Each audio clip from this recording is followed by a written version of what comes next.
You think winter in feudal Japan was quiet and peaceful? It wasn't. If you were born into a village, winter decided whether you lived or disappeared. No heating. No supermarkets. No help coming. Survival wasn't about bravery, it was about planning months ahead and never making a single careless mistake. Let me show you how ordinary villagers prepared for a season that didn't forgive anyone.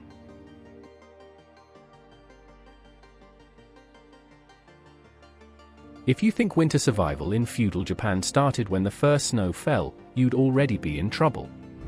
For villagers, winter began months earlier, usually while the sun was still warm and rice fields were green. Summer wasn't a break. It was a countdown. Every household knew exactly how long winter could last and roughly how much food one person could eat without starving everyone else. Rice wasn't just food. It was currency, insurance, and anxiety rolled into one. Eat too much in autumn, and spring might never come for you. Vegetables were dried and hung from rafters like edible decorations. Daikon lined ceilings. Greens were salted into barrels. Fish was smoked or buried in miso. Nothing went to waste. Throwing food away in October was basically announcing you planned to die in February. If you were careless, the village noticed. People remembered who ate too freely, who didn't help preserve, who thought it'll probably be fine. It usually wasn't. And if you're wondering whether this was stressful, imagine budgeting groceries for 5 months with no shops, no deliveries, and no second chances. That was normal life. By the time winter actually arrived, survival had already been decided.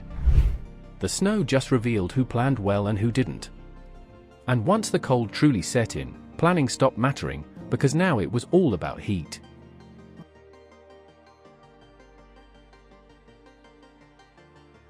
If you walked into a feudal Japanese farmhouse expecting cozy winter vibes, you'd be disappointed immediately. These homes weren't designed to feel warm.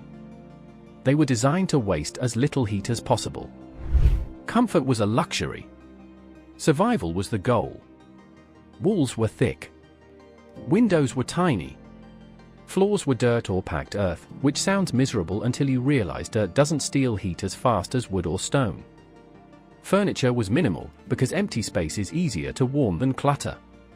If it feels a bit like living in a storage shed, that's because function always came first. At the center of the house was the orori, a sunken hearth that never really went out. It cooked food, dried clothes, smoked fish, and kept fingers from going numb. Everyone gathered around it. Privacy disappeared in winter. You slept close, worked close, and argued close. Personal space was a springtime concept. If you're thinking, I'd just light a bigger fire, that's adorable. Firewood was rationed carefully. Burn too much in January, and February punished you for it. So villagers learned to layer clothing, share body heat, and accept discomfort as normal. You didn't beat the cold. You negotiated with it. And once warmth was barely under control, the next problem showed up quietly: food. Winter food was about endurance, not enjoyment.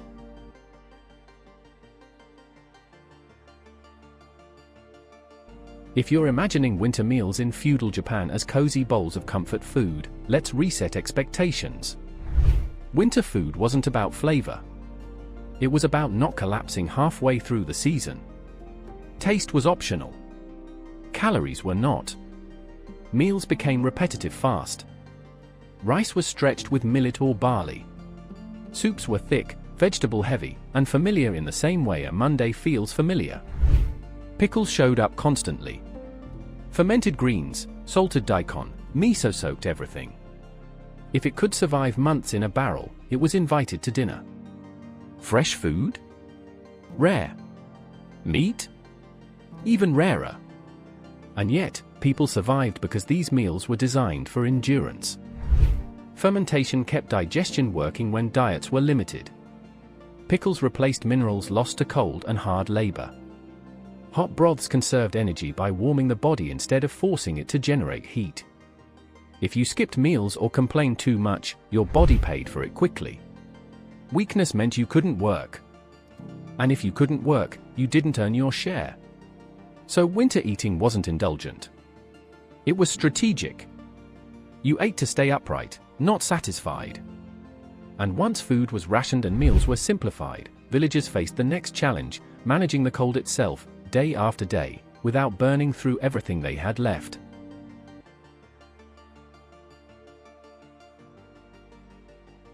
If you're thinking villagers tried to beat winter, that's modern thinking. Feudal Japan didn't beat the cold. It managed it, negotiated with it, and accepted that being uncomfortable was normal. Clothing was layered, not fashionable. Straw coats went over cotton. Hands were wrapped. Feet were shoved into straw sandals that froze solid overnight and had to be remade constantly. If your shoes didn't fall apart at least once a week, you probably weren't walking enough. Firewood was treated like gold. You didn't burn more just because you felt cold. You burned what you could afford. Some rooms were deliberately left unheated to preserve fuel, meaning parts of the house were basically decorative iceboxes until spring. Movement slowed. People learned to sit still, conserve energy, and work only when necessary. Running around to warm up just meant you'd need more food later. Complaining didn't help either. The cold didn't care. And if you're wondering whether anyone enjoyed this, the answer is no. Endurance was the skill, not toughness. Once villagers learned how to live with the cold instead of fighting it, another truth became painfully clear. Winter wasn't just dangerous because of temperature. It was dangerous because of people, and surviving it depended on who stood beside you.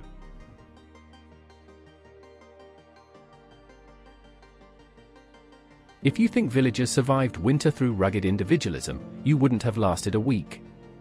Feudal Japanese villages made it through winter because no one did it alone, whether they liked it or not. Work was shared. Food was watched. Children drifted between houses like communal property.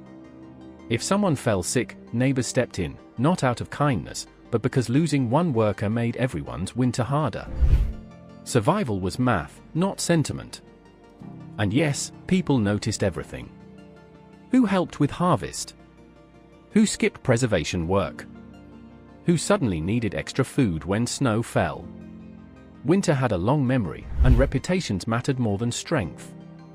If you were generous in summer, doors opened for you in January. If you were selfish, winter reminded everyone. Quietly. This wasn't some ideal village harmony. People argued. Resentment simmered. But when roads disappeared under snow, cooperation wasn't optional. It was policy. Isolation was dangerous. A lone household had no backup if illness hit or food ran low. That's why villages clustered tightly, shared resources, and watched out for one another, sometimes uncomfortably closely. And even with community support, winter still claimed lives. Because there was one enemy no amount of cooperation could fully stop.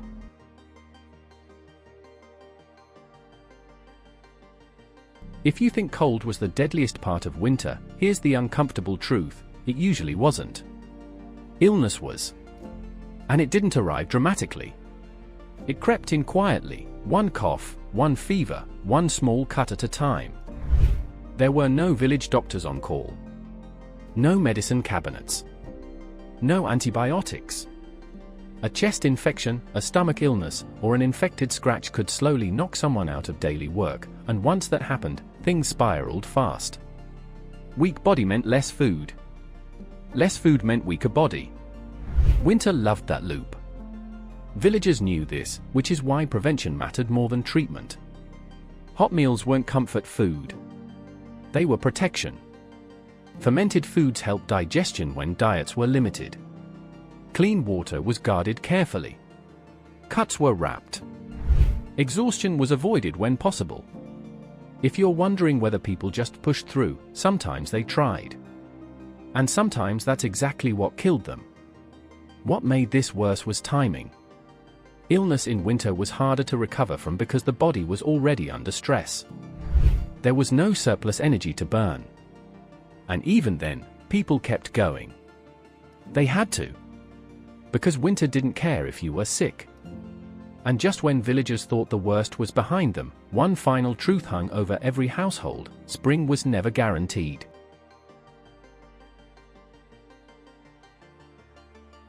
Here's the part no one liked to talk about out loud. Spring was hoped for, not promised. Every village entered winter knowing that not everyone would still be there when the snow melted. This wasn't pessimism. It was experience. People planned, shared, endured, and still, some winters took more than others. If you were living there, you'd feel it in the silence. Fewer footsteps outside. One house that stayed dark too long. A name no longer spoken at meals. Winter didn't always end with celebration. Sometimes it ended with quiet acceptance. That's why rituals mattered so much. Prayers, festivals, offerings, they weren't just tradition. They were psychological survival. Hope, when you had very little else. Believing that effort meant something helped people keep going when bodies were exhausted and morale was thin. And when spring finally did arrive, it wasn't gentle joy. It was relief. Mud instead of snow. Cold rain instead of ice. Work instead of waiting. If you made it through winter, you didn't feel victorious. You felt lucky. That's the truth most romantic versions leave out. Feudal Japanese villages didn't survive because life was beautiful. They survived because people planned carefully, endured discomfort, leaned on each other, and accepted that survival itself was the achievement. And if you had lived there, that would have been enough.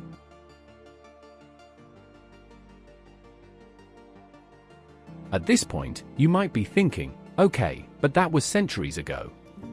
What does any of this have to do with me? More than you'd expect. Villages in feudal Japan survived brutal winters without central heating, supermarkets, medicine, or emergency services. They did it by planning ahead, accepting limits, and relying on each other instead of convenience. And that mindset is something we've mostly lost. Today, we are shocked when a delivery is late or the power goes out for a few hours. Imagine facing months where there was no backup plan. No resupply.